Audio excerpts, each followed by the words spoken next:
শাকটাকে বর্ষাকাল তো জলটা করে নেবো মিশাই আর তাড়াতাড়ি হয়েও যাবে। দিয়ে দিলাম কালো জিরে, শুকনো লঙ্কা ফোড়ন, পেঁয়াজ কুচি,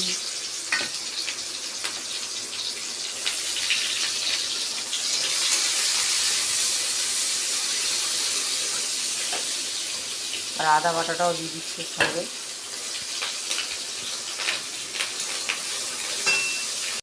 বন্ধুরা শুকনো মশলা দিয়ে দিচ্ছি, হলুদ গুঁড়ো দিয়ে দিচ্ছি, অল্প করে ধনে গুঁড়ো দিয়ে দিচ্ছি,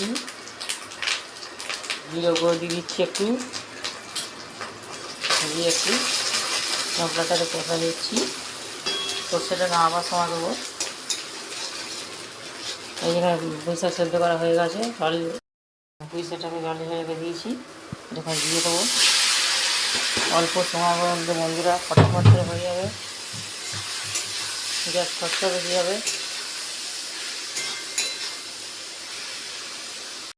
বন্ধুরা অনেক কম সময়তেই পুঁইশাক রেসিপি হয়ে গেল।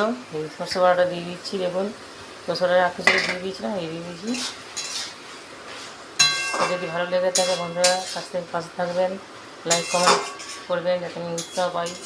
খুবই অল্প সময়ের মধ্যে আপনাদের পুঁইশাক রেসিপি করে দেখালাম। আমি খুবই গরিব মানুষ বন্ধুরা, পাশে থাকবেন যাতে একটু এগিয়ে যেতে পারি।